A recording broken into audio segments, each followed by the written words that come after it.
এই শোনো না গো, আমাদের চ্যানেলটি সাবস্ক্রাইব করে পাশে থাকা বেল আইকনটি বাজিয়ে দিবেন। আর হ্যাঁ, অবশ্যই গল্পটি শুনে লাইক কমেন্ট শেয়ার করতে ভুলবেন না কিন্তু। ধন্যবাদ সবাইকে। কলেজে যাওয়ার জন্য রেডি হচ্ছি, এমন সময় আম্মু বলল, আজ একটু তাড়াতাড়ি বাসায় ফিরিস। কেন? তোকে নিয়ে আমার বান্ধবীর বাসায় যাব। তোমার বান্ধবীর বাসায় তুমি যাও, আমি গিয়ে কি করব? আরে যাব তো তোর জন্য। আমার বান্ধবী রাবেয়া তোকে নিয়ে যাওয়ার জন্য বলেছে। আমার জন্য যাবে মানে? তোর জন্য মেয়ে দেখতে যাব। তুমি কি পাগল হয়েছো? মেয়ে দেখবে মানে? হ্যাঁ, আমি আরাবিয়াকে অপরকে কথা দিয়েছিলাম আমাদের ছেলে মেয়েকে একসাথে বিয়ে দিয়ে আমাদের সম্পর্কটা আরো গভীর করব। বাহ, নিজেদের জন্য আমাকে বলে দিচ্ছ কেন? তুই ছাড়া আমার আর কোনো ছেলে আছে নাকি? থাকলে তো তাকেই দিতাম। কিন্তু এটা কেমনে সম্ভব? আমি তো এখনো তোমার কাছ থেকে টাকা নিয়ে হাত খরচ চালাই। বউকে কি খাওয়াবো? তুই যে কি রোজগার করে খাওয়াবি সেটা আমি খুব ভালো করেই জানি। খাওয়ার কথা তোকে চিন্তা করা লাগবে না। কিন্তু কিন্তু কি? মেয়েটা তোর থেকে 1 বছরের সিনিয়র। আমার থেকে সিনিয়র মানে? সিনিয়র। এ আম্মু, তোমার মাথা কি খারাপ হয়ে গেছে? এমনিতেই আমাকে না জানিয়ে বিয়ে ঠিক করছো, আবার এখন বলছো মেয়ে আমার থেকে সিনিয়র। তো সমস্যা কি? সমস্যা কি মানে? আরে, ছেলেরা সব সময় তাদের থেকে জুনিয়র মেয়েকে বিয়ে করে, এটাই সমাজের নিয়ম। কোন হাদিসে লেখা আছে যে সিনিয়র মেয়েকে বিয়ে করা যাবে না? দেখো আম্মু, এটা পসিবল না। আজকে যদি মেয়ে আমার থেকে ছোট হতো তাহলে বিয়ের কথা চিন্তা করতাম। আরে আমরা তো মনে করেছিলাম আমার মেয়ে হবে আর রাবিয়ার ছেলে হবে, কিন্তু উল্টো হয়ে গেল। রাবিয়ার আগে মেয়ে হয়ে গেল, তারপর তুই জন্ম নিলি। যদি রাবিয়ার ছোট মেয়ে থাকতো তাহলে তোকে তার সাথেই বিয়ে দিতাম, কিন্তু এখন তো রাবিয়ার একটাই মেয়ে, তাই তোকে তাকেই বিয়ে করতে হবে। এ আম্মু, তুমি কি মানুষ? নিজের ছেলের সাথে কেউ এমন করে?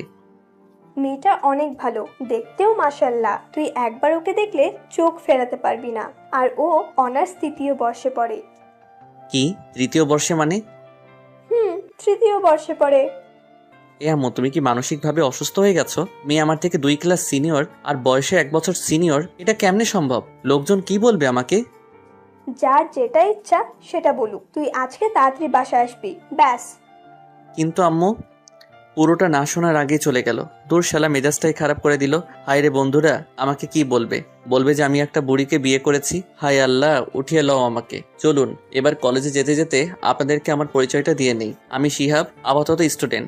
বাকি পরিচয় গল্প পড়তে পড়তে জানতে পারবেন। কলেজে গিয়ে মন মরা হয়ে বসে আছি, এমন সময় 2 হারামির আগমন।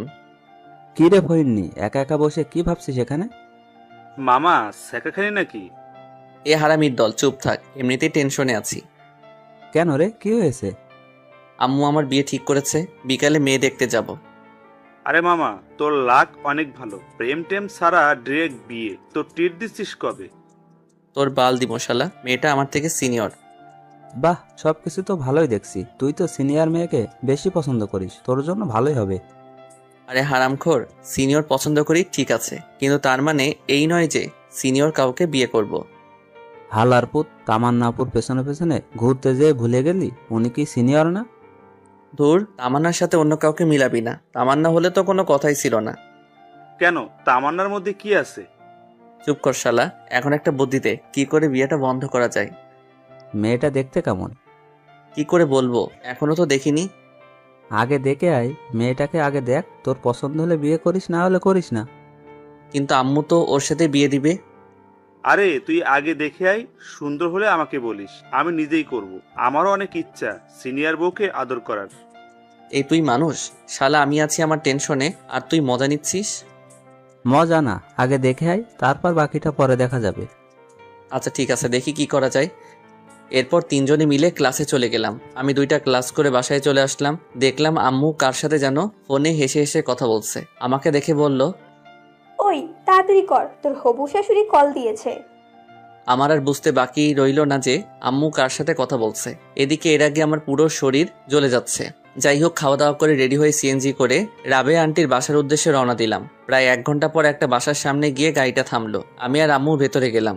আম্মুকে দেখে একটা মহিলা দৌড়ে এসে জড়িয়ে ধরে মরা কান্না করতে লাগলো। আমি আম্মুর বান্ধবীকে কোনোদিন দেখিনি, তাই চিনতে পারছি না কোনটা আম্মুর বান্ধবী। এদিকে আম্মুর কাণ্ড দেখে আমার গা জ্বলে যাচ্ছে।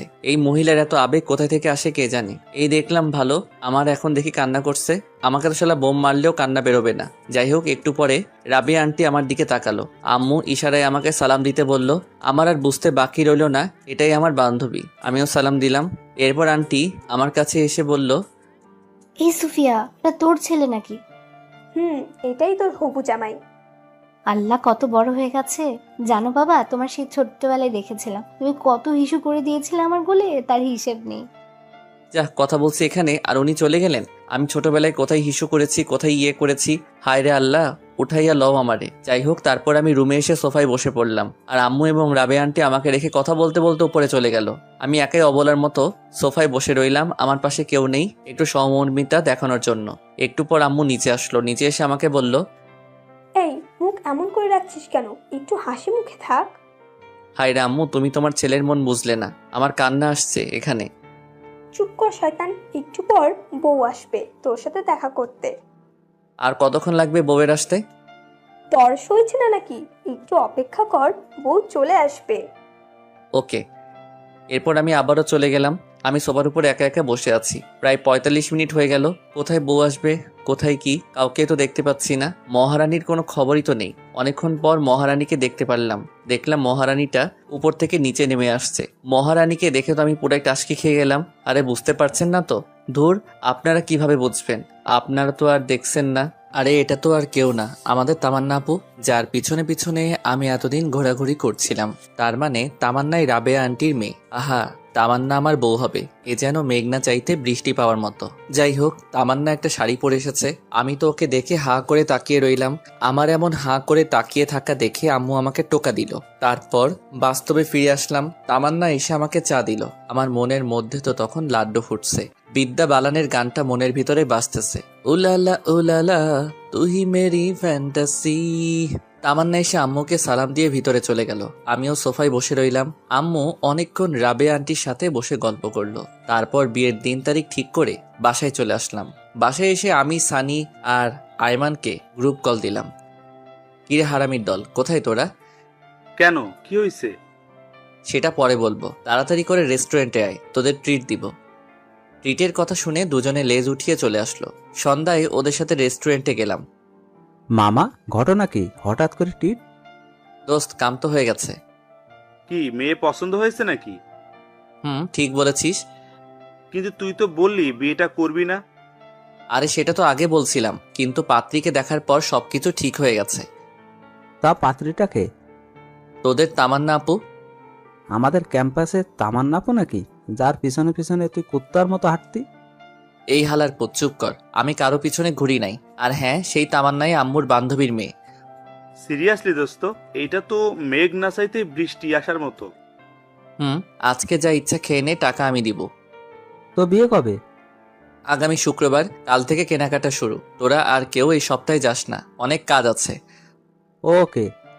তারপর ওদের ট্রিট দিয়ে বাসায় চলে আসলাম। রাতে কিছুতেই ঘুম আসছে না। ভাবছি তামান্নাকে কল দিয়ে কিছুক্ষণ প্রেম করব। না থাক, বিয়ের পর চুটিয়ে প্রেম করা যাবে। এই কয়দিন একটু পার্ট নিয়ে থাকি। একদিনে সবাই মিলে কেনাকাটা শেষ করলাম। আস্তে আস্তে বাসায় মেহমান আসতে শুরু করেছে। আমি সবাইকে ইনভাইট করে দিছি। দেখতে দেখতে বিয়ের দিন চলে আসলো। বিয়ের দিন অনেক ধকলের পর অবশেষে আমাদের বিয়েটা সম্পন্ন হয়ে গেল। আমি জানি আর আইমান ছাদে বসে বসে গল্প করছি। এদিকে তামান্না বাসর ঘরে বসে আমার জন্য অপেক্ষা করছে। আমার তো আর এখানে দাঁড়িয়ে থাকতে ইচ্ছা করছে না, কিন্তু হারামিগুলো আমাকে যেতে দিচ্ছে না। রাত প্রায় 12টা। আমি এখনো ছাদে বসে বসে আড্ডা দিচ্ছি। এমন সময় আম্মু আসলো। কি রে, তুই এখানে বসে আছিস যে? তো কি করব?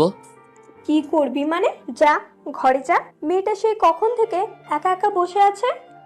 আন্টি, আমরা ওকে অনেক বলেছি, কিন্তু আমাদের কথা শুনছে না। পুরোটা মিথ্যা। আমি সানির কথাগুলো শুনে ওর দিকে অবাক দৃষ্টিতে তাকালাম। তখন আম্মু বলল, যা তাড়াতাড়ি ঘরে যা। ঠিক আছে যাচ্ছি, তুমি নিচে যাও। একটু পর আম্মু চলে গেল। আমি সানিকে একটা লাথি দিয়ে বললাম, এই হারামখোর, তুই আমাকে অনেকবার যেতে বলছিস তাই না? শালা, তোর জন্য আমি যেতে পারছি না, আর তুই বলছিস আমাকে যেতে বলছিলি। আরে মামা, রাগ করস কেন? আন্টিকে একটু পাম দিলাম আর কি। আচ্ছা ঠিক আছে, তুই বাসের ঘরে যা। ওকে যাচ্ছি, দোয়া করিস দোস্ত। এই শোন, বল। মানে বিড়ালটা ভালো করে মারিস, তোর ক্ষমতা দেখিয়ে দিবি, না হলে গোটা পুরুষ জাতি তোকে ধিক্কার দিবে। চুপ কর হারামি, আমি যাচ্ছি। আচ্ছা ঠিক আছে যা, যদি বেঁচে থাকিস তাহলে কাল দেখা হবে। আমি একটা হাসি দিয়ে নিচে চলে আসলাম। বাসর ঘরের সামনে দাঁড়িয়ে আছি, কেমন যেন ভয় লাগছে, আবার লজ্জাও। আহারে, নিজের ঘরে নিজের যাবো আর সেখানে ভয় লাগছে। 1 কেজি সাহস নিয়ে দরজা খুললাম, ভিতরে গিয়ে দরজা বন্ধ করে দিলাম। তামান্নার দিকে তাকাতেই দেখলাম তামান্না কার সাথে যেন ফোনে কথা বলছিল। আমাকে দেখে ফোনটা রেখে দিল আর চুপচাপ বসে রইল। আমি গিয়ে ওর সামনে দাঁড়ালাম, ভাবছি সে হয়তো আমাকে সালাম করবে। অনেকক্ষণ দাঁড়িয়ে থাকার পরও দেখলাম সে বসে আছে। আমি মনে করছি আমি জুনিয়র, তাই হয়তো আমাকে সালাম করতে লজ্জা লাগছে, বা করবে না। যাক, করা লাগবে না, একটা সালামে কিছু যায় আসে না। আমি গিয়ে খাটের উপর বসলাম, তখন তামান্না বলল, তোর সাথে আমার কিছু কথা আছে। বাহ, শুরুতেই তুই? আমি বললাম, কি কথা বলেন। আমি তোকে স্বামী হিসেবে মানতে পারবো না। মুহূর্তে যেন আমার পায়ের নিচ থেকে মাটি সরে গেল। নিজেকে শক্ত করে বললাম, কেন পারবে না? আর সেই কথা বিয়ের আগে বলেননি কেন? বলিনি কারণ আম্মুর কথার উপরে আমি কোনো কথা বলতে পারবো না। তাছাড়া বাবা অসুস্থ, এখন যদি বিয়েটা না করি তাহলে বাবা হয়তো আরো বেশি অসুস্থ হয়ে যাবে। আপনার মা বাবার কথা চিন্তা করে আমার লাইফটা নষ্ট করে দিলেন কেন? আপনার যদি বিয়েতে মত না থাকতো আপনার বাবা মাকে বলতেন। বলে কোনো লাভ হবে না, ওরা আমার কোনো কথাই শুনবে না। তাহলে আমাকে বলতেন, আমি আম্মুকে বলে দিতাম যে আমার আপনাকে পছন্দ হয়নি। আমি রিয়াদকে অনেকবার বলেছি পালিয়ে যাওয়ার জন্য, কিন্তু ও এখন নাকি কিছু করতে পারবে না, কিছুদিন সময় লাগবে। এখন আবার এই রিয়ারটাকে? আমার বয়ফ্রেন্ড। তো এখন কি চান আপনি? আমি এখন আপনার জন্য কি করতে পারি? ডিভোর্স। তোকে আমাকে ডিভোর্স দিয়ে দিতে হবে। ডিভোর্স তো আর বললেই হয়ে যাবে না, কমপক্ষে 6 মাস তো আমাদের একসাথে থাকতেই হবে। কি 6 মাস? তোকে আমার 1 সেকেন্ডও সহ্য হয় না। ডিভোর্স পেতে হলে 6 মাস সহ্য করতেই হবে। আচ্ছা ঠিক আছে, আর একটা কথা, কি? এই 6 মাস আমার উপর কোনোভাবে স্বামীর অধিকার খাটাতে আসবি না। ওকে, কিন্তু এই 6 মাস সবার সামনে অন্তত বউয়ের মতো থাকবেন। মা যদি জানতে পারে অনেক কষ্ট পাবে, আর আমি মায়ের কষ্ট সহ্য করতে পারি না। আচ্ছা ঠিক আছে। তারপর আমি রুম থেকে চলে যাচ্ছিলাম, এমন সময় আবারও তামান্না বলল, এই কই যাস? বাহিরে যাই। এখানে থেকে কি করব? না, তুই বাইরে যাবি না। কেন? বাইরে গেলে সবাই সবকিছু বুঝতে পারবে। বাহ, বুদ্ধি আছে দেখছি। এরপর আমি খাটে ঘুমাতে যাব, এমন সময় তামান্না আবারও চিৎকার দিয়ে বলল, এই কি করছিস? কেন ঘুমাবো না? তো খাটে কেন? তাহলে কোথায় ঘুমাবো? তুই খাটে ঘুমাতে পারবি না, সোফায় ঘুমা। কেন, খাটে ঘুমালে সমস্যা কি? বললাম না তোকে স্বামী হিসেবে মানি না, তাহলে এক খাটে দুজনে ঘুমাবো কেন? আমি আর কিছু না বলে একটা বালিশ সোফায় রেখে বারান্দায় চলে গেলাম। ভাবতে লাগলাম কোন অপরাধের কারণে আল্লাহ এত শাস্তি দিচ্ছে আমাকে। বাহিরে তাকিয়ে দেখি সবাই ব্যস্ত, বাবুর্চিটা এদিক ওদিক ঘোরাঘুরি করছে, আম্মুও সবার সাথে বসে গল্প করছে। কিছুক্ষণ দাঁড়িয়ে থেকে আমার রুমে চলে আসলাম, দেখলাম তামান্না কার সাথে যেন ফোনে কথা বলছে। আমাকে দেখে আবারও ফোনটা রেখে দিল। আমি লাইট বন্ধ করে ঘুমাতে যাব, এমন সময় আবারও তামান্না বলল, কিরে, লাইট অফ করছিস কেন? তো লাইট জ্বালিয়ে কেউ ঘুমায় নাকি? আমি তোকে বিশ্বাস করতে পারছি না, তুই লাইট দে। দূর, এই ঘরেই থাকবো না। এই কই যাস? জাহান্নামে। আপনি তো আমাকে বিশ্বাস করছেন না, এখানে থেকে কি করব? আচ্ছা ডিম লাইট জ্বালিয়ে রাখ। আমি আর কিছু না বলে ড্রিম লাইটটা জ্বালিয়ে ঘুমিয়ে গেলাম। সকালে ঘুম ভাঙবে তামান্নার মায়াবী মুখটা দেখে। আহা, কি সুন্দর লাগছে দেখে, মনে হচ্ছে নিষ্পাপ একটা শিশু ঘুমাচ্ছে। হুমায়ুন আহমেদ বলেছিল, যে মেয়েকে ঘুমন্ত অবস্থায় সুন্দর দেখায় সেই প্রকৃত সুন্দরী। তামান্নাও সেই হুমায়ুন আহমেদের অজানা সুন্দরী পরী। কিছুক্ষণ তাকিয়ে থাকার পর ওর ঘুমটা ভেঙে যায়। আমাকে দেখার আগে আমি আবারও ঘুমিয়ে থাকার ভান করলাম। তামান্না উঠে ফ্রেশ হতে চলে গেল, আমিও উঠে নাস্তা করে বাহিরে চলে গেলাম। সানি আইমানকে গতকাল রাতের সব ঘটনা খুলে বললাম। সত্যি তামান্না তোর কাছে ডিভোর্স চাইছে? তো আমি কি মিথ্যা বলতেছি? তো এখন কি করবি? দেখা যাক, ডিভোর্স দেওয়া ছাড়া কোনো অপশন নাই। তোদের পরিচিত কোনো উকিল আছে? আমার কাকা আছে। আচ্ছা, আমি তোকে সব কাগজপত্র দিব, তুই তোর কাকার সাথে কথা বলে রাখ। ওকে চল, এখন মন খারাপ করে বসে থেকে লাভ নেই, একটু ঘুরে আসি। ঠিক বলছিস। আচ্ছা ঠিক আছে, চল তাইলে। সারাদিন ওদের সাথে ঘোরাঘুরি করে রাত 9টায় বাসায় আসলাম। দেখি আব্বু আম্মু সবাই রেগে আগুন হয়ে আছে। কি রে, তুই সারাদিন কোথায় ছিলি? এই তো সানিয়া আর আইমানের সাথে। মোবাইল ধরছিস না কেন? সাইলেন্ট ছিল। তোর মধ্যে কোনো সেন্স নাই? বাসায় নতুন বউ রেখে বাইরে ঘুরতে লজ্জা করে না? এমন বউ দিয়েছো যে আমার লাইফটা শেষ করে দিল। কি বললি? না কিছু না। খেতে আয়। খাবো না, বাইরে থেকে খেয়ে আসছি। আর কোনো কথা না বলে সোজা রুমে চলে গেলাম। গিয়ে দেখি তামান্না কার সাথে যেন ফোনে কথা বলছে। আমাকে দেখে ফোনটা রেখে দিল। ও এইসব কাণ্ড দেখে মাথায় পুরো রক্ত উঠে গেল। ও আমাকে দেখে বলল, এই ডিভোর্সের ব্যাপারে কিছু করলি? উকিলের সাথে কথা হইছে, অন্তত 6 মাস একসাথে থাকতে। তোকে তো আমার 1 সেকেন্ডও সহ্য হয় না। না হলে এখানে আছেন কেন? চলে যান এখান থেকে। এতই যখন তারা বিয়ে করেছিলেন কেন? তোকে বিয়ে করতে আমার বইয়েই গেছে। নিজেকে কখনো আয়নায় দেখেছিস? ওর সাথে আমার যায়? ভদ্রভাবে কথা বলুন, এটা আমার বাসা, আপনার নয়। তোর বাসা থেকে আমাকে ধমকাচ্ছিস? লজ্জা হওয়া উচিত তোর। ধুরবাল, ভালো লাগে না। কেন যে এই ফালতু মেয়েকে বিয়ে করতে গেলাম কে জানে। রুম থেকে বের হয়ে সোজা ছাদে গেলাম। ছাদে অনেকক্ষণ বসে থাকার পর রুমে চলে আসলাম। এখনো দেখছি তামান্না কার সাথে যেন ফোনে কথা বলছে। আমাকে দেখে আরো হেসে হেসে কথা বলতে লাগলো। কিছু না বলেই বালিশ নিয়ে সোজা সোফায় ঘুমিয়ে পড়লাম। সকালে ঘুম থেকে উঠে দেখি তামান্না বিছানায় নেই, হয়তো ওয়াশরুমে গেছে। মোবাইলটা টেবিলের উপর রাখা। আমি তাড়াতাড়ি উঠে মোবাইলটা হাতে নিলাম।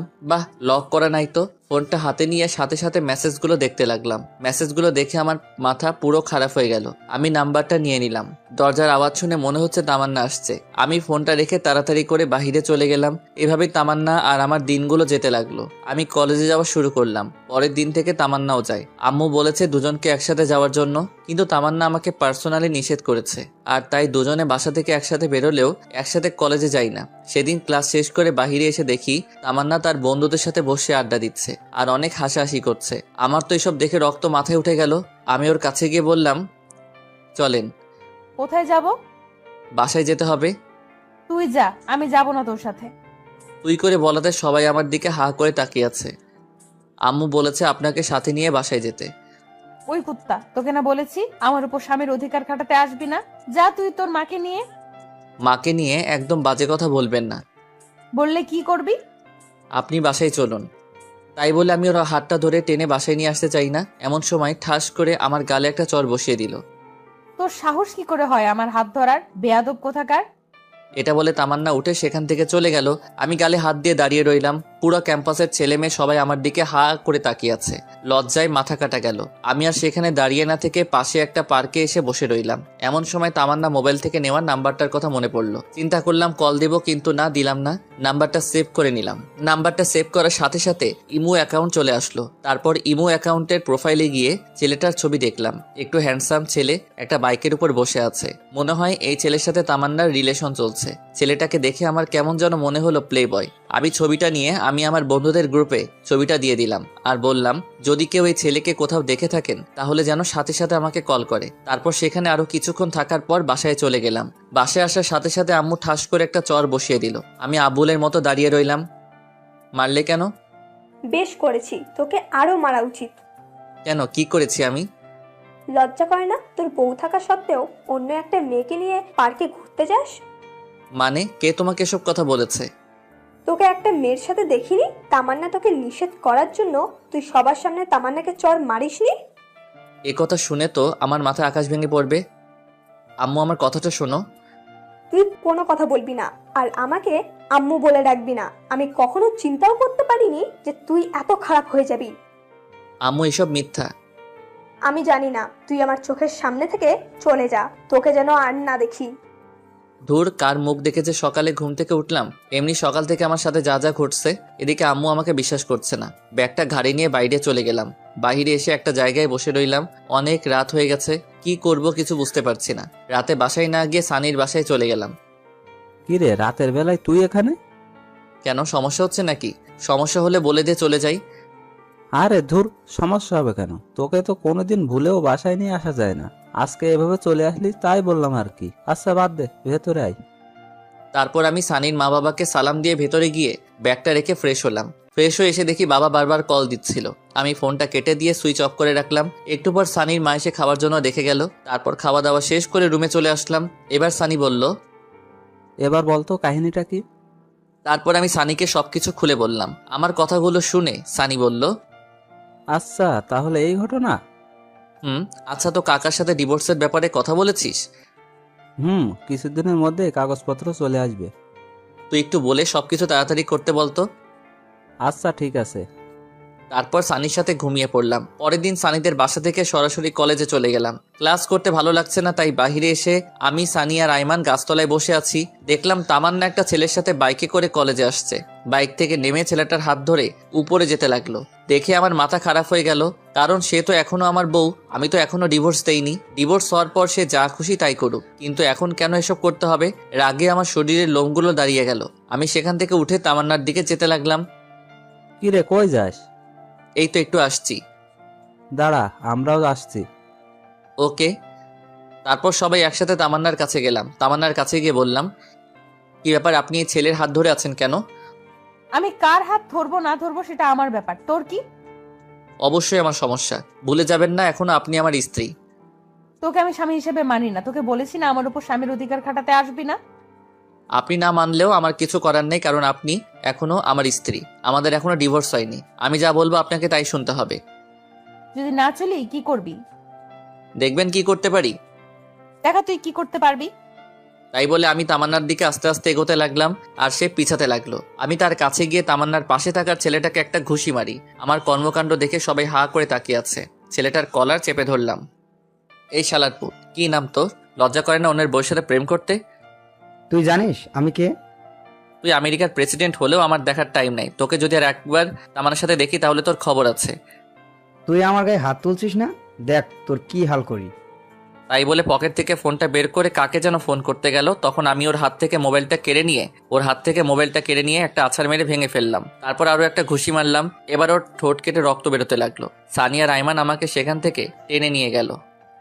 তামান্না আমায় রেগে যাওয়া দেখে ভয়ে কাঁপতে লাগলো। সানিয়া রাইমানের সাথে নিচে চলে আসলাম। তারপর কলেজের পিছনে গিয়ে অনেকক্ষণ বসে রইলাম। কিছুই ভালো লাগছে না, কলেজ ছুটি হয়ে গেছে। সানিয়া, আমি আর রাইমান বসে রইলাম। অনেকক্ষণ পর আমরাও উঠে হাঁটা দিলাম। পরে সানিয়া রাইমানের থেকে বিদায় নিয়ে বাসার দিকে রওনা দিলাম। ওরাও ওদের বাসায় চলে গেল। দুপুরবেলা রাস্তায় মানুষজন খুব একটা বেশি নেই, একেবারে নেই বললেই চলে। খেয়াল করলাম দুইটা ছেলে সিগারেট টানতে টানতে আমার পিছনে আসতে লাগলো। আরেকটু সামনে যাওয়ার পর আরেকটা গলি থেকে 4 জন বেরিয়ে আসলো, দেখতে মাস্তান টাইপের। সবাই একসাথে আমার পিছু পিছু আসতে লাগলো। হঠাৎ করে একটি ছেলে পিছন থেকে আমার ঘাড়ে হাত রেখে চাপ দেয়। তাই দেখে আমি পিছনে তাকাই। আগুন আছে, সিগারেট খাবো? সরি, আমি ওসব খাই না। আইসে আমার লোক কি ছিলে, ওইসব খাই না। কি ব্যাপার, আপনাদের সমস্যা কি? আমার কোনো কথার উত্তর না দিয়ে একটা ছেলে আমার কাছে এসে আমার মুখটা চেপে ধরে, আর বাকি সবাই আমার উপর ঝাঁপিয়ে পড়ে। একা ছিলাম তাই সবার সাথে পেরে উঠতে পারিনি। ওরা সবাই অনেক বাজেভাবে আমাকে মারে। 2 জন আমার হাত ধরে রাখে, আর বাকিরা আমার গালে, বুকে, পেটে ঘোরাতে থাকে। মুখ দিয়ে রক্ত পড়ছে। আমি ওদের মার সহ্য করতে না পেরে শুয়ে পড়লাম। দেখলাম তামান্না আর ওই ছেলেটা বাইক নিয়ে আসলো। ছেলেটা সবাইকে বলল, মরে গেলে নদীতে নিয়ে গিয়ে লাস্টে ফেলে দিস। তাই বলে ওরা চলে গেল। তামান্না ছেলেটার কথা শুনে হাসতেছে। এরপর দুজনে বাইক নিয়ে চলে গেল। এমন সময় হঠাৎ করে একটা ছেলে লাঠি দিয়ে আমার মাথায় আঘাত করে। এরপর আমি সেন্সলেস হয়ে পড়ে যাই। এরপর আমার আর কিছু মনে নেই। আমার জ্ঞান ফেরার পর নিজেকে হাসপাতালে আবিষ্কার করলাম। দেখলাম আইমান আর সানি পাশে বসে আছে। এখন কেমন লাগছে? মোটামুটি ভালো। আম্মু কই? আন্টি এতক্ষণে এখানে ছিল, আমরা তাকে জোর করে বাসায় পাঠিয়ে দেই। এই 2 দিন আন্টি এখানে থেকে থেকে তিনিও অসুস্থ হয়ে গেছেন। তার মানে 2 দিন পর আমার জ্ঞান আসলো। শরীরের প্রত্যেকটা অঙ্গ ব্যথা করছে। অনেক কষ্টে উঠে বসলাম। তারপর ওদেরকে বললাম, তামান্না এসেছিল কি? একবার এসেছিল, ওর বাবা নাকি অসুস্থ, সেখানে চলে গেছে। ও আচ্ছা।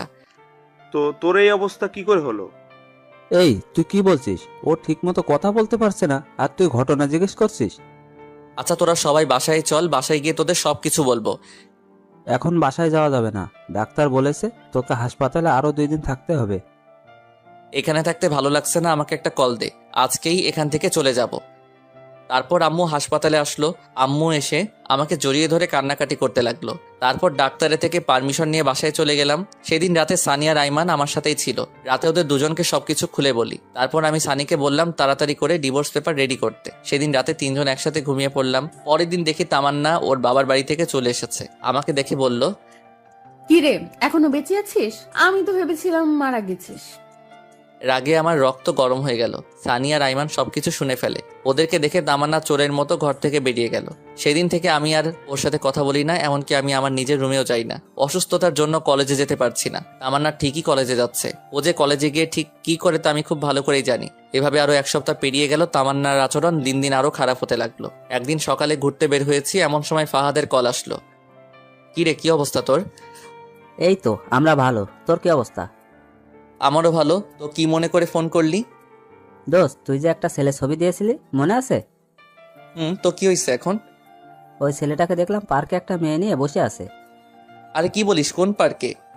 তারপর ফাহাদ আমাকে ঠিকানা দিল। ঘড়ির দিকে তাকিয়ে দেখি 11টা বাজে। তার মানে তামান্না কি কলেজের নাম করে পার্কে ঘুরতে গেছে? কেমন যেন খারাপ লাগছে।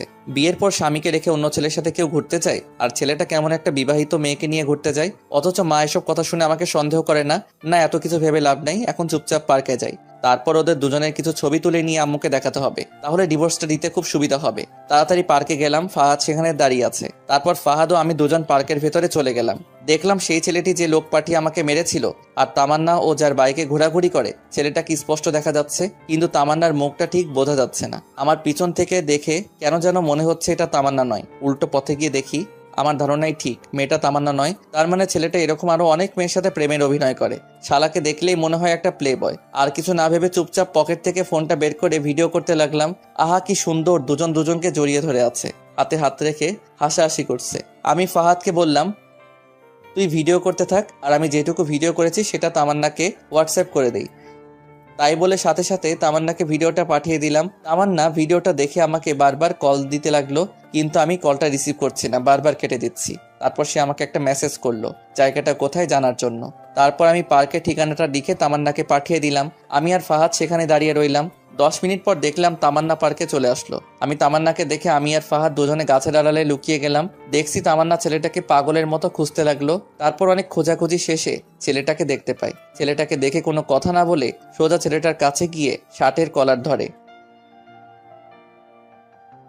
ওরে 2টা চড় ছেলেটার গালে বসিয়ে দেয়। ছেলেটা সেটা দেখে তামান্নার দিকে রাগী চোখে তাকালো। এরপর তামান্না বলতে শুরু করলো, ছি, তোর লজ্জা করে না আমার সাথে রিলেশন চলাকালীন অন্য একটা মেয়ের সাথে কিভাবে ঢলাঢলি করতে?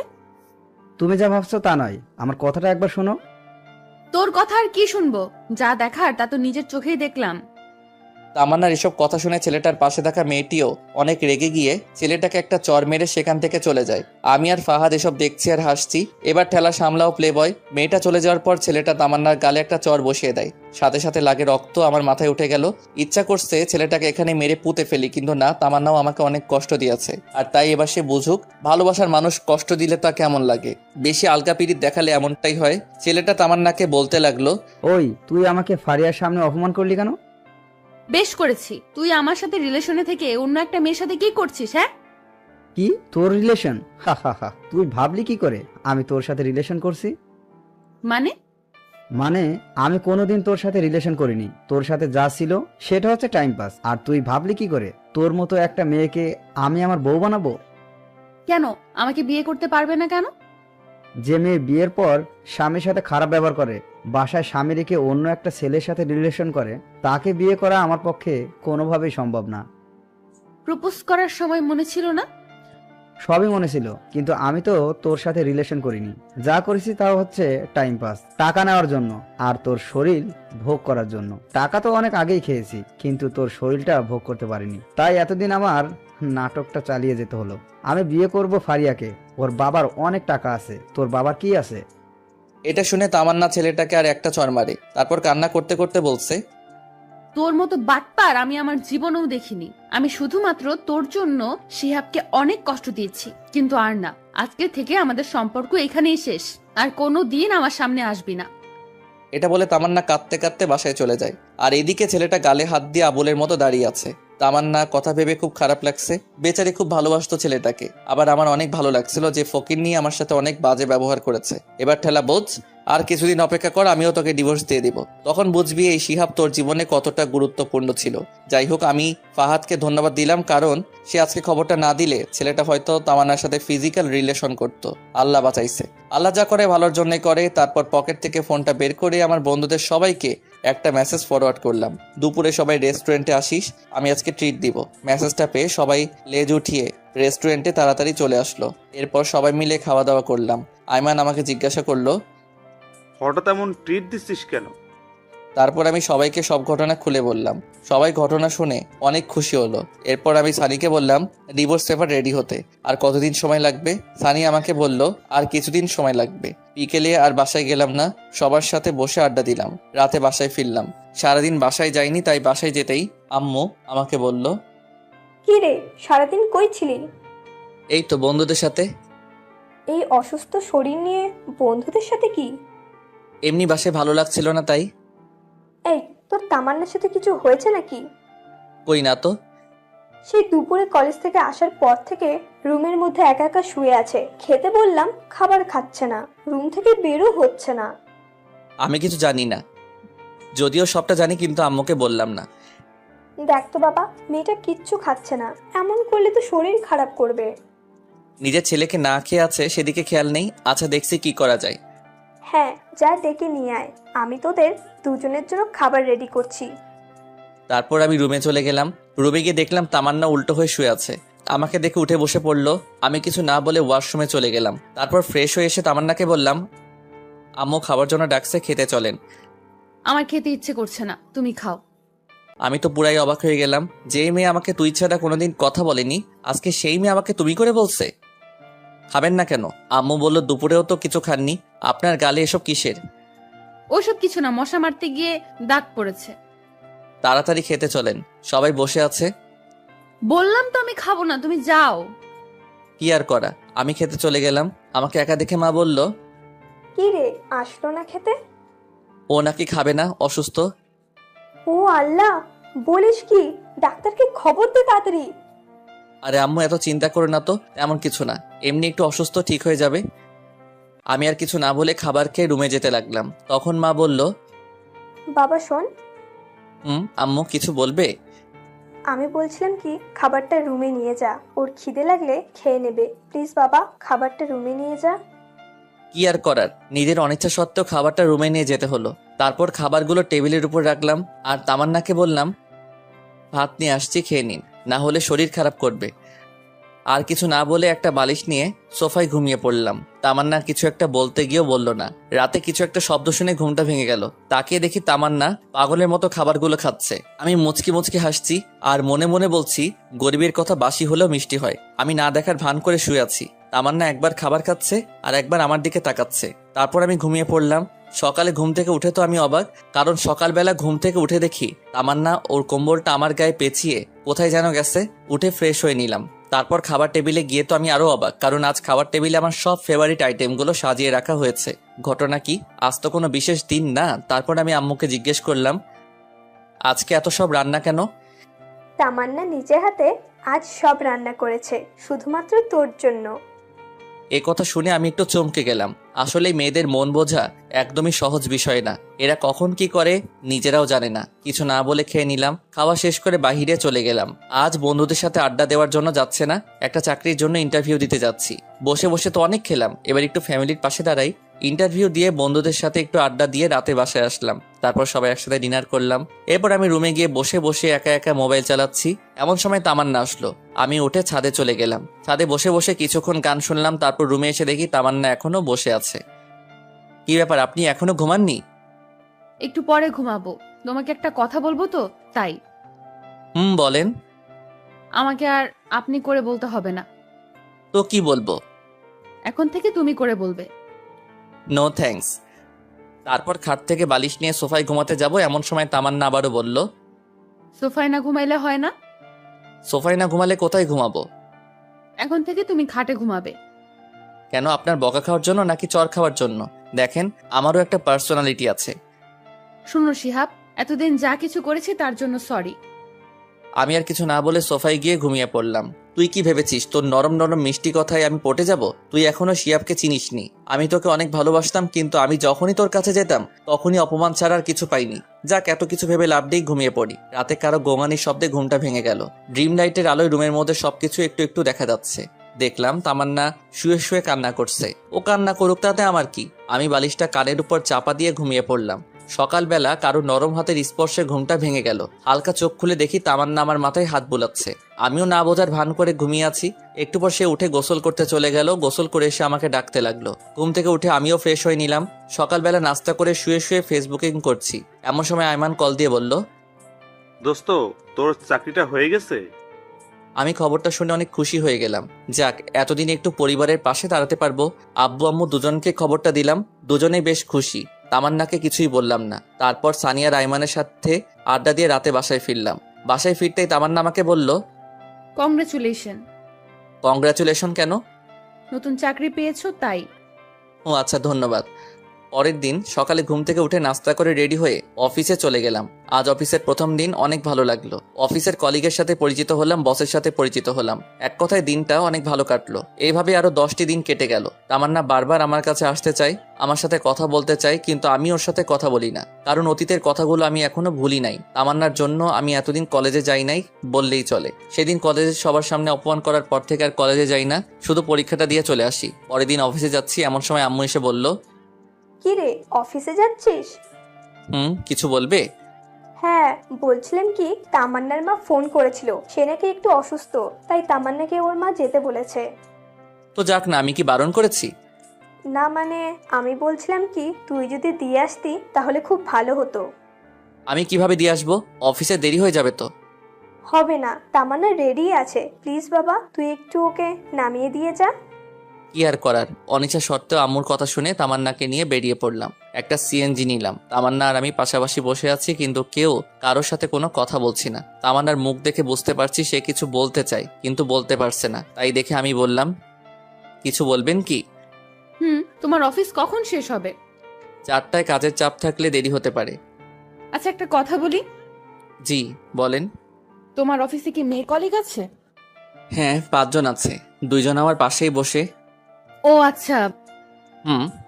কথা বলতে বলতে তামান্না তো বাসার সামনে চলে আসলাম। তামান্নাকে তামান্নাদের বাড়িতে নামিয়ে দিয়ে আসতে যাব, এমন সময়, বাসায় আসবে না?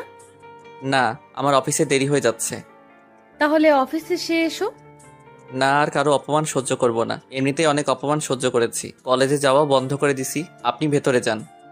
তামান্না কিছু বলতে চাইছিল, কিন্তু আমি ওর কথা না শুনে সিএনজি ড্রাইভারকে বললাম গাড়ি টান দিতে। তারপর সোজা অফিসে চলে গেলাম। সারাদিন অফিস করে বিকালে আড্ডা দিয়ে বাসায় গেলাম। আমি বাসায় যেতেই আম্মু আমাকে বলল, কি রে, তুই এখানে কেন? তো কোথায় যাব? তামান্নাদের বাসায় যাসনি? আমাকে কি পাগলা কুত্তায় কামড়াইছে? ভালো লাগছে না, খাবার দাও তো। তোমার কথা রাখতে গিয়ে আজ আমার জীবন তেজপাতা হয়ে গেল। কি বললি? কিছু না, খাবার দাও তাড়াতাড়ি, আমি ফ্রেশ হয়ে আসছি। আচ্ছা আয়।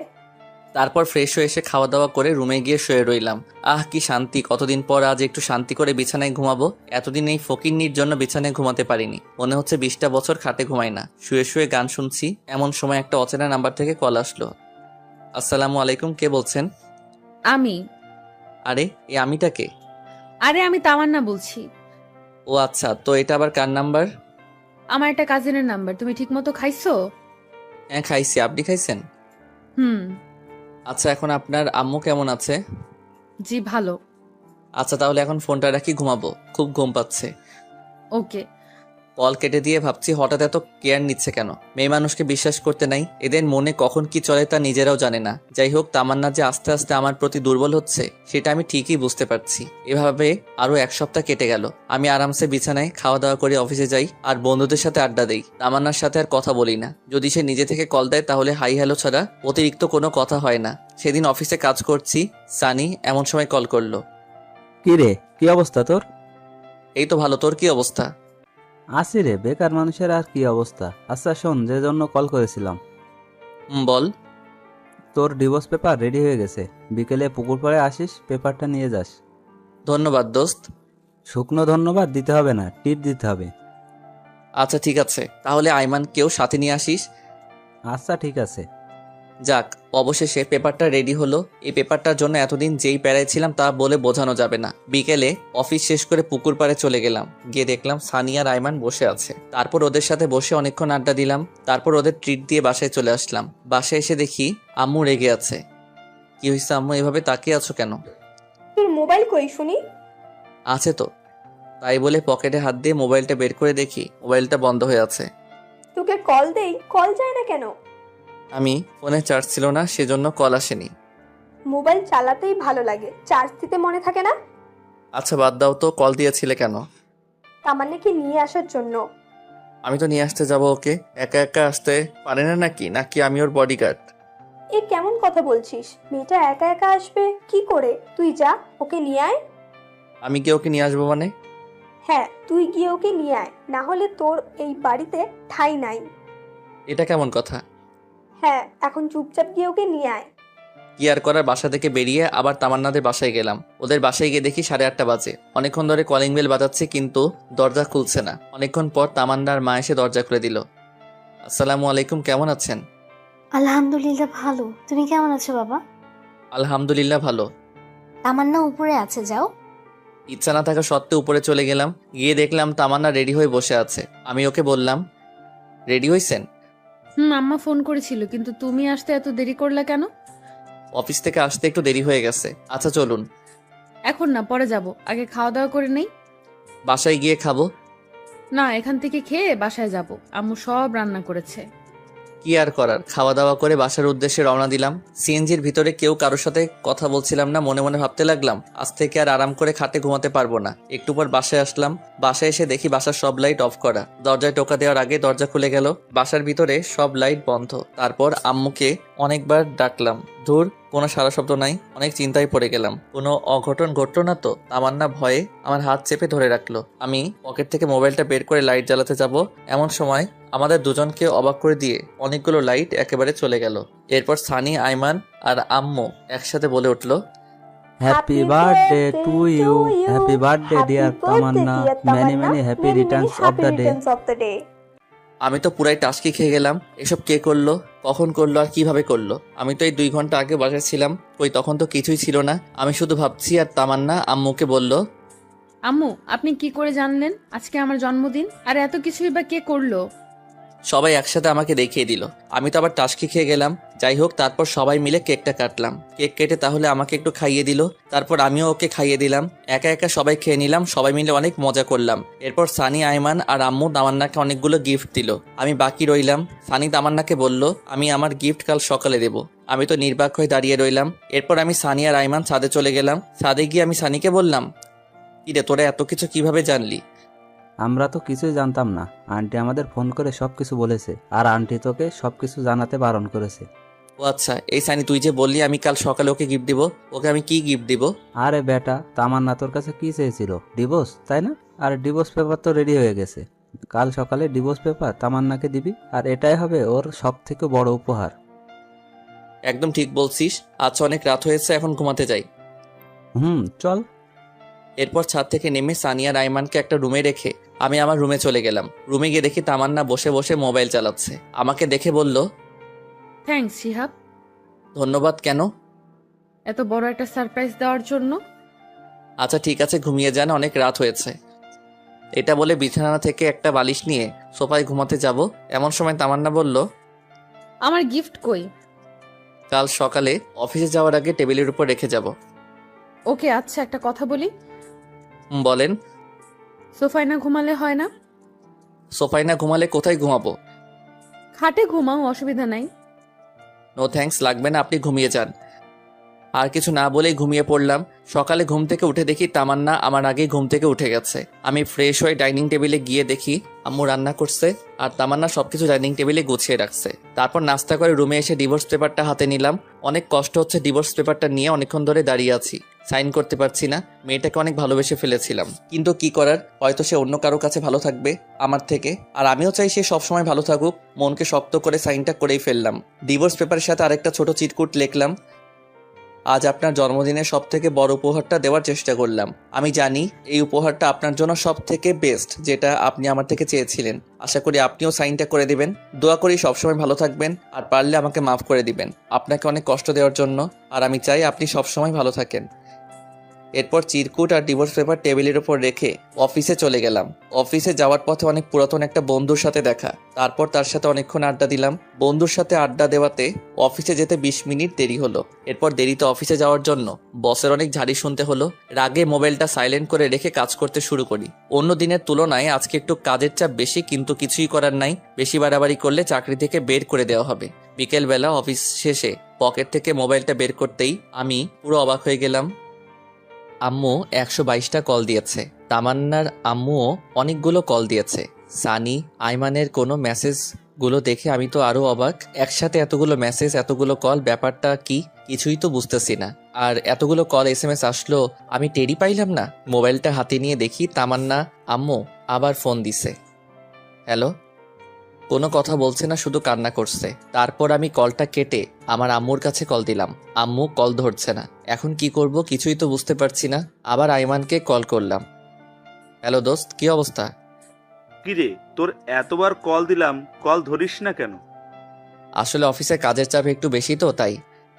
তো এখন কোথায় আছিস? এই তো 3 রাস্তার মোড়ে আছি। তাড়াতাড়ি মোহাম্মদ আলী হাসপাতালে চলে আয়। কেন, কার কি হয়েছে? তামান্না সুসাইড করতে নিছিল, আমরা সবাই মিলে ওকে হাসপাতালে নিয়ে আসছি। কি সুইসাইড করতে নিছিল ও? মানে দাঁড়া, আমি এখনই আসছি। তাড়াতাড়ি আয়। তাই বলে আমি ফোনটা রেখে হাসপাতালের দিকে রওনা দিলাম। কেমন যেন টেনশন লাগছে। তামান্না হঠাৎ করে সুইসাইড করতে গেল কেন? হাসপাতালে গিয়ে দেখি আম্মু, তামান্নার আম্মু, সানি আর আয়নার বাইরে বসে আছে। আমাকে দেখে সবাই উঠে দাঁড়ালো, আর আম্মু তো এসে আমাকে একটা ঠাস করে চড় মারলো। আমি আবুলের মতো গালে হাত দিয়ে দাঁড়িয়ে রইলাম। একটু পর তামান্নার আম্মু বলল, বাবা, তোমার সাথে কি তামান্নার কিছু হয়েছে? ওই আমার সাথে তো কিছু হয়নি। তাহলে ও সুইসাইড করতে গেল কেন? আমি মাথা নিচু করে দাঁড়িয়ে আছি। আম্মু এসে বলল, তোকে এতবার কল করলাম, কল ধরিস না কেন? অফিসে কাজের চাপ ছিল, তাই মোবাইলটা সাইলেন্ট করে রেখেছিলাম। লাগবে না তোর চাকরি করা। আজকের পর থেকে তুই আর চাকরি করতে যাবি না। আর তুই আমাকে মিথ্যে বলছিস কেন? আমি কি মিথ্যা বলছি? তামান্না এতদিন তোর সাথে যা যা করেছে আমাকে জানাসনি কেন? তোমাকে এসব কে বলেছে? আম্মু সানি আর আইমানের দিকে দেখিয়ে দিল। আমি বুঝে গেলাম ওরাই আম্মুকে সব ঘটনা বলে দিছে। সানি, পাড়া, আইমানের দিকে আমি রাগী দৃষ্টিতে তাকালাম। ওরা নিচের দিকে তাকিয়ে আছে। এমন সময় ডাক্তার এসে বলল, রোগীর জ্ঞান ফিরেছে। এটা শুনে আম্মু আর তামান্নার আম্মু ভিতরে চলে গেল। সানি আর আইমান যেতে চাইলো, কিন্তু আমি ওদের দুজনকে ধরে বললাম, এই তোদের মধ্যে আম্মুকে সব কথা কে বলেছে? কিরে, কথা বলছিস না কেন? আমরা দুজনেই বলেছি। কেন বলছিস?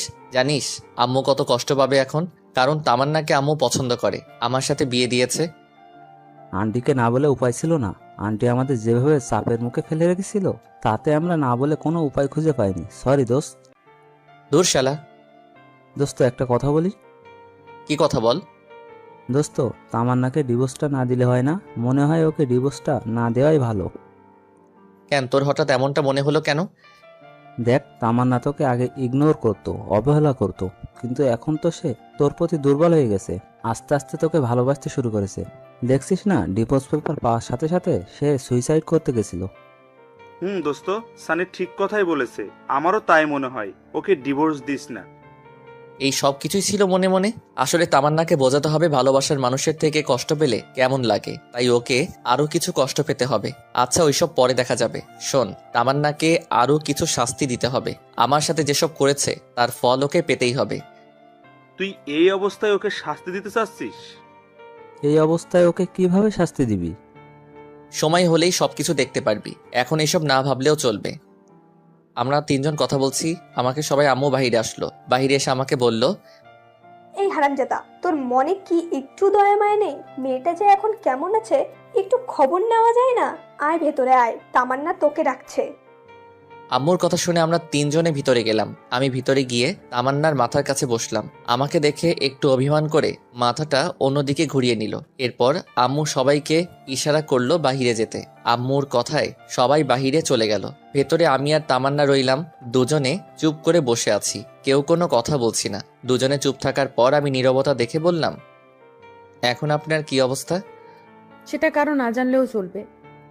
কথা শুনে বুঝলাম মেয়েটা আমার উপর অনেক অভিমান করে আছে। সমস্যা নাই বালিকা, দেখতে থাকো, তোমার জন্য আরো কত কি অপেক্ষা করছে, সামনে যে আরো কত কি হতে যাচ্ছে সেটা আমি নিজেও জানি না। কিছুক্ষণ পর আমি আবারও বললাম, রাগ করেছেন? রাগ করার মানুষ থাকলে তো রাগ করব। আমার কি রাগ করার মানুষ আছে নাকি? আচ্ছা বাদ দেন, এই কাজটা কেন করতে গেলেন সেটা বলেন। তুই কি কিছুই বুঝিস না? আপনি কেন সুইসাইড করতে নিয়েছিলেন সেটা আমি কি করে জানবো? যা, তোর কিছুই বুঝতে হবে না। তুই এখানে কেন এসেছিস? এখান থেকে চলে যা।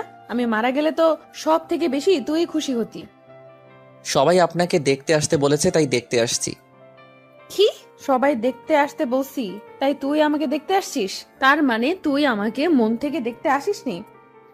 আচ্ছা এইসব বাদ দেন তো, জন্মদিনের উপহারটা কেমন লাগছে আপনার? অনেক ভালো। উপহারটা পাওয়ার খুশি ঠেলায় তো নিজের জীবনটা দিয়ে দিতে চাইছিলাম, কিন্তু পারলাম না। খুশি হননি কেন? আজ থেকে তো আপনি মুক্ত। এখন থেকে নিজের ইচ্ছা মতো চলতে পারবেন, প্রেম করতে পারবেন, ঘুরতে যেতে পারবেন। ডিভোর্স পেপারে সাইন করতে গিয়ে তোর কি একটু বুক কাঁপেনি? না, আমি শুধু আপনার ইচ্ছাটা পূরণ করতে চাইছি। তুই জীবনেও আমাকে বুঝবি না। আমার কাউকে বুঝতে হবে না। আমরা কথা বলছি, আমার সময় আম্মু এসে বলল, কি রে, তোদের কথা বলা শেষ হয়েছে?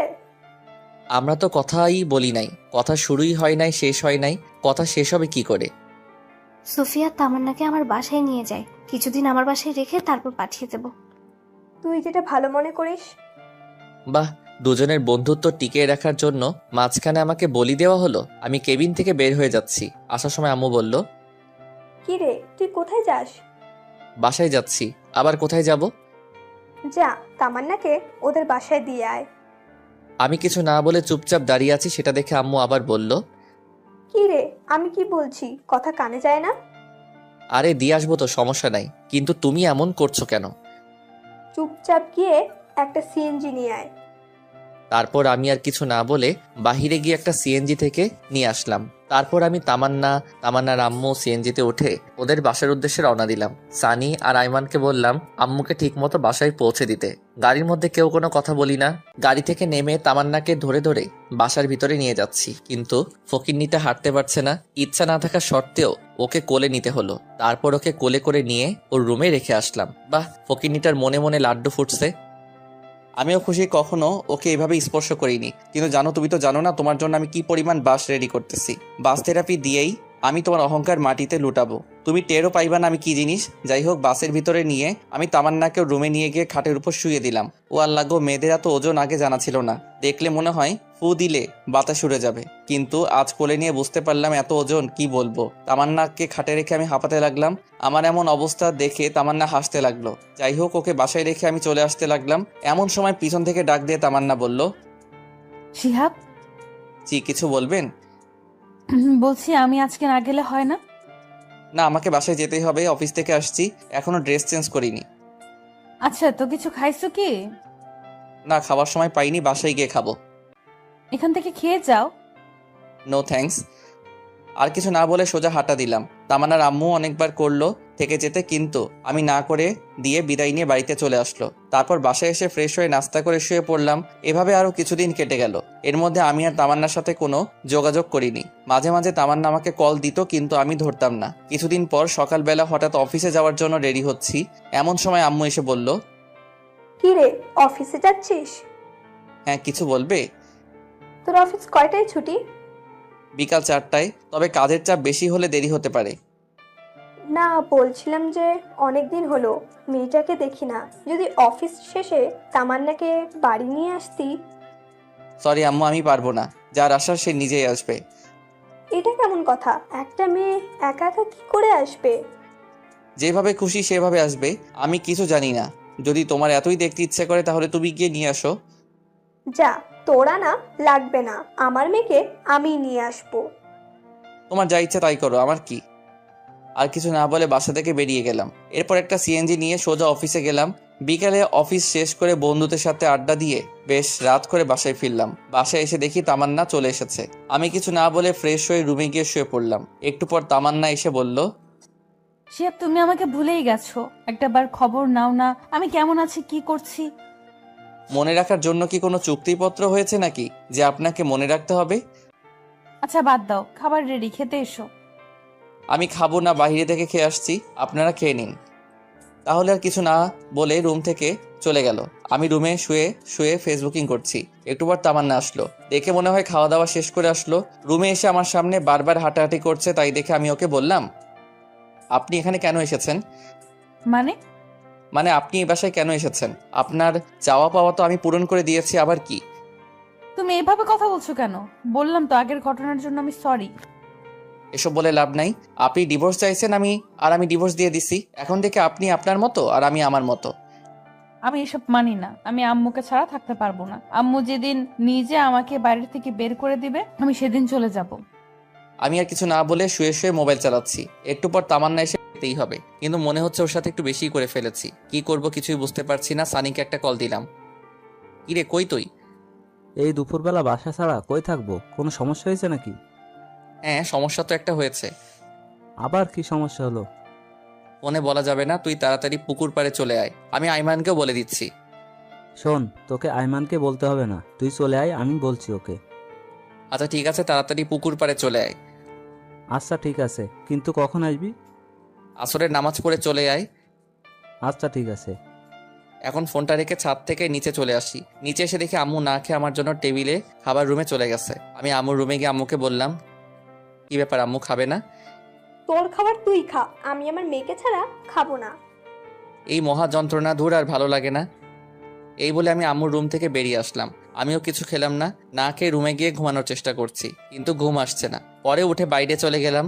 তারপর আসরের নামাজ পড়ে পুকুর পাড়ে চলে গেলাম। সেখানে গিয়ে দেখি সানি আর আইমান পুকুর পাড়ে বসে আছে। আমি ওদের কাছে গিয়ে বললাম, কিরে তোরা আসছিস? কিন্তু তোর মোবাইল বন্ধ কেন? আমি মোবাইলটা হাতে নিয়ে দেখি মোবাইলটা বন্ধ হয়ে আছে। সরি, ফোনে চার্জ নাই। আচ্ছা বল, কি সমস্যা? এখন ওদের দুজনকে সবকিছু খুলে বললাম। আমার কথা শুনে আইমান বলল, শিয়াব, আমার মনে হয় তোর এখন তামান্নাদের বাসায় যাওয়া উচিত। দূর, আমি সেখানে গিয়ে কি করব? তুই তামান্নার কাছে সবকিছুর জন্য মাপ চাইবি, আর ওকে বলবি ডিভোর্স পেপারটা নকল ছিল। কি বলিস, নকল ডিভোর্স পেপার মানে? হ্যাঁ, আমি জানতাম একদিন সবকিছু ঠিক হয়ে যাবে, তাই তোর সাথে একটু অভিনয় করছি। শালা, তোরা তো মির্জাফরের থেকে অনেক বড় প্রতারক।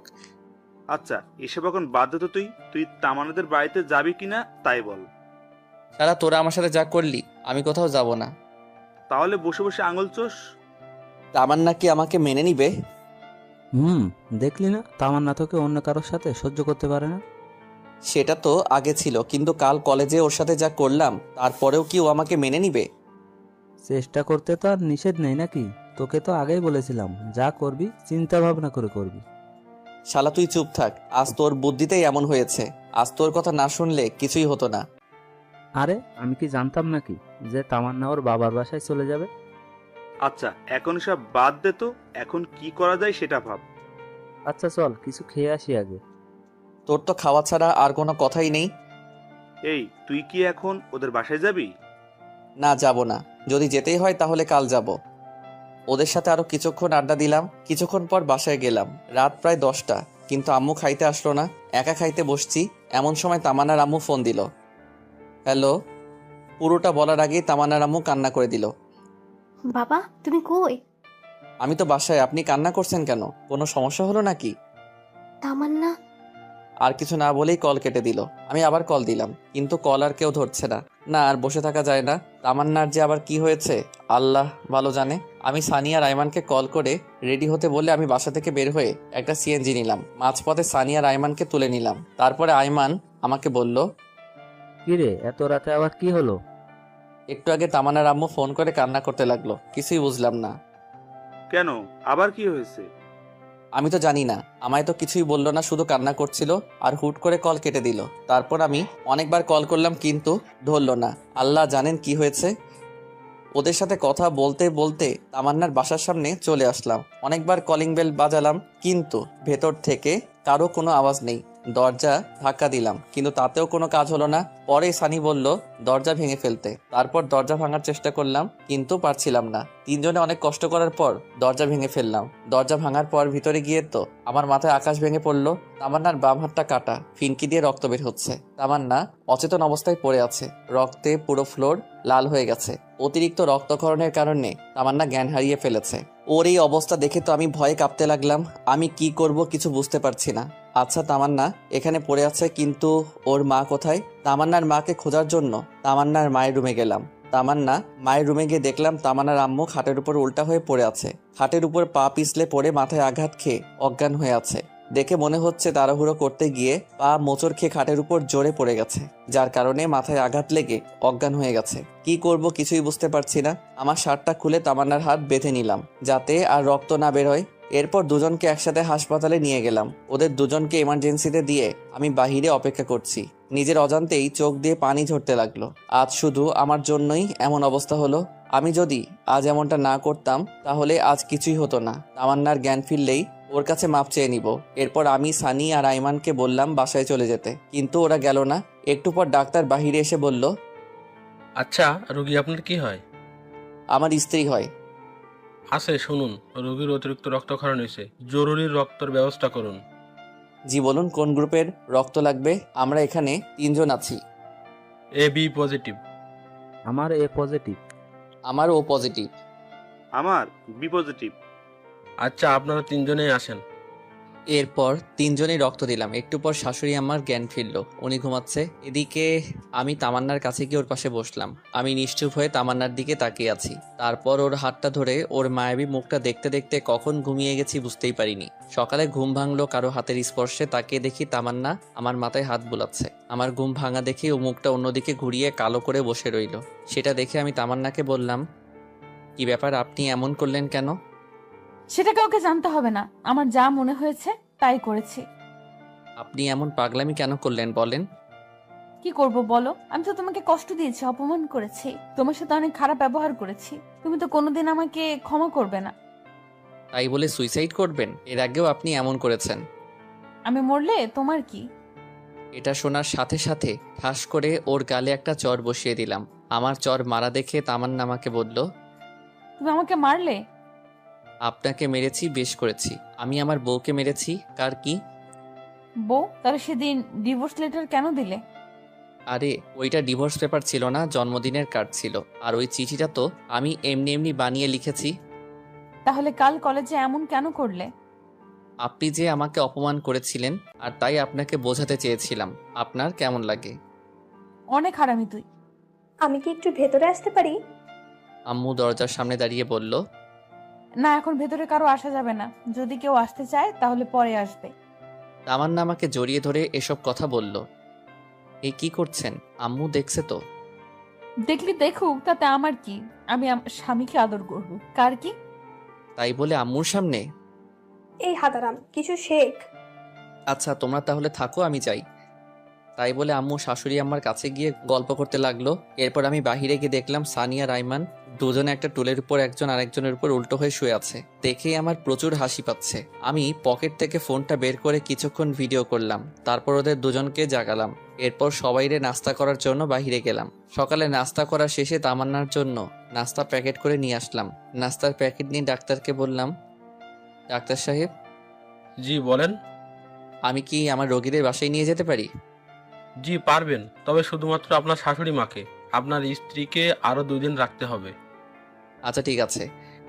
এরপর আমি আম্মুর কাছে গিয়ে বললাম, ডাক্তার বাসায় যেতে বলল। ওকে, তাহলে সবাইকে নিয়ে বাসায় চল। এখানে থেকে কি করব? আম্মু শুধু আন্টিকে নিয়ে যেতে। আমি শুনেছি তামান্নাকে আরো 2 দিন থাকতে হবে এখানে। তুমি ওনাকে আমাদের বাসায় নিয়ে যাও, কিছুদিন রেস্ট নিক। আচ্ছা ঠিক আছে, কিন্তু তামান্নাকে কে সামলাবে? আম্মু আমি আছি কেন? আচ্ছা, তাহলে তুই ওর ভালো করে যত্ন নিস। আমরা যাই। আচ্ছা ঠিক আছে, যাও। এরপর সানিয়া রাইমানকে সাথে দিয়ে আমি এবং আমার আম্মুকে বাসায় পাঠিয়ে দিলাম। এরপর আমি তামান্নার কাছে গেলাম। এখন কি অবস্থা আপনার? আগের থেকে একটু ভালো। এই শোনো না, হ্যাঁ বলেন। আমি না একজনকে খুব ভালোবাসি। কাকে? আমার এই জুনিয়র বরটাকে। কথাটা শোনো।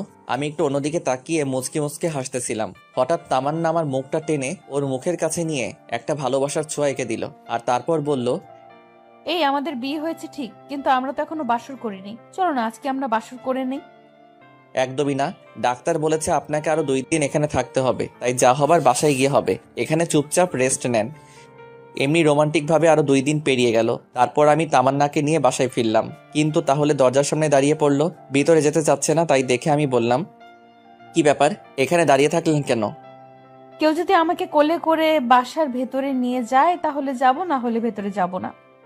আমি বুঝতে পারলাম সে আমাকে উদ্দেশ্য করে কথাটা বলল। কি আর করার, ওকে কোলে করে নিয়ে বাসার ভিতরে গিয়ে বিছানার উপর রাখলাম। এরপর আমি ওকে রেখে চলে আসতে যাব, এমন সময় আমার হাতটা ধরে একটা টান দিল। আমি নিজেকে স্থির রাখতে না পেরে সোজা তামান্নার গায়ের উপর পড়ে গেলাম। এটা কি হলো? আমার বরকে আমার যা ইচ্ছা তাই করব, তাতে তোর কি? আমার কি দেখাবো? দেখা দেখি। এটা বলে যখনই আমি আমার মাথাটা তামান্নার দিকে এগিয়ে নিয়ে যাচ্ছিলাম, এমন সময় সানি রুমে আসলো। মামা, আদর একটু পরেও করতে পারবা, এখন একটু বাইরে আসো। শালা, তুই আর আসার সময় পাইলি না? তামান্না লজ্জা পেয়ে অন্যদিকে মুখ করে বসে রইল। আমি বাহিরে গিয়ে সানিকে বললাম, শালা এখন বল, এই অসময় ডাকলি কেন? তোমাকে কিছু জানতে হবে না, 5,000 টাকা দে। কিন্তু এত টাকা দিয়ে কি করবি? তোকে দিতে বলেছি, দে। এত কথা বলিস কেন? আমার কাছে তো এখন এত টাকা নাই, হাসপাতালের বিল দিয়ে সব শেষ হয়ে গেছে। আচ্ছা ঠিক আছে, তোকে দিতে হবে না, থাক আমরা যাই। আর বিকালে পুকুর পাড়ে আসিস, আড্ডা দেওয়া যাবে। আচ্ছা ঠিক আছে। এরপর সানি আর আইমান চলে গেল। এরপর আমি গোসল করে তামান্নাকে নাস্তা করিয়ে আমিও নাস্তা করে একটু রেস্ট নিলাম। বিকেলবেলা পুকুর পাড়ে চলে গেলাম। এরপর 3 জন মিলে অনেকক্ষণ আড্ডা দিলাম, অনেকক্ষণ 3 জনের ঘোরাঘুরি করলাম। রাত প্রায় 9টা। এমন সময় সানি বলল, মামা, আমার যেতে হবে, একটা জরুরি কাজ আছে। আমারও কাজ আছে, আমাকেও যেতে হবে। তাই বলে ওরা 2 জন চলে গেল। এদিকে আমিও বাসায় চলে আসলাম। বাসায় এসে তামান্নার কাছে গেলাম। কি ব্যাপার, এতক্ষণ কই ছিলে? এই তো একটু বাইরে ছিলাম। কেন, আপনার কোনো সমস্যা হয়েছে কি? ওই, তুমি এখনো আমাকে আপনি করে বলছো মানে? তো কি করে বলবো? তুমি করে বলবা। আচ্ছা ঠিক আছে। আচ্ছা শোনো, আমাদের তো বাসায় হয়নি, চলো আজকে আমরা বাসর করি। কোনো আয়োজন ছাড়া বাসর করব? না থাক, কালকে সব আয়োজন করে তারপর বাসর করব। আজকে থাকো। তোমাকে বলছি মানে আজকে। এটা বলে তামান্না বিছানা থেকে উঠে আলমারি থেকে আমার জন্য একটা শেরওয়ানি বের করলো আর একটা শাড়ি বের করলো। আমাকে শেরওয়ানি দিয়ে বলল, যাও, এই শেরওয়ানিটা পরে 2 ঘন্টা পরে রুমে আসবে। 2 ঘন্টা পরে কেন? সেটা আসলেই বুঝতে পারবে, এখন যাও। আচ্ছা, এখানে পরে নেই না? তোমাকে বলছি না বাইরে যেতে। কি আর করার, ছাদে চলে গেলাম। ছাদে গিয়ে শেরওয়ানি পরে একা একা বসে আছি। কিছু ভালো লাগছে না, কি যে করব। 1 ঘন্টা 45 মিনিট হয়ে গেল, আর ভালো লাগছে না। যখনই ছাদ থেকে নামতে যাব, এমন সময় সানিয়া রাইমান সামনে আসলো। কিরে, তোরা এত রাতে এখানে কি করিস? কাজ করতে করতে জীবনটা শেষ মামা। এত রাতে কি কাজ করলি? আরে শালা, তোর বাসর ঘর সাজানো। তোদের কে সাজাতে বলেছেন? কেউ না, আমরা নিজেরাই সাজিয়েছি। এখন তাড়াতাড়ি নিচে যা, তামান্না তোর জন্য অপেক্ষা করছে। একটু আড্ডা দিয়ে তারপর যাই। আজকে কোনো আড্ডা হবে না, তুই যা, তোর জন্য আজকে স্পেশাল দিন। ওকে।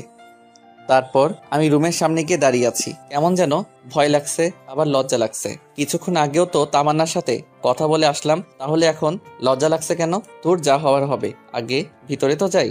এরপর 1 কেজি সাহস নিয়ে ভিতরে চলে গেলাম। ভিতরে গিয়ে দেখি তামান্না একটা লম্বা ঘোমটা দিয়ে বিছানার উপর বসে আছে। আমাকে দেখে বিছানা থেকে নেমে আমার পা ছুঁয়ে সালাম করতে যাবে, এমন সময় আমি ওর হাত ধরে বললাম, আরে আরে কি করছো? দেখছো না সালাম করতেছি। আরে, জুনিয়রদের সালাম করতে হয় না?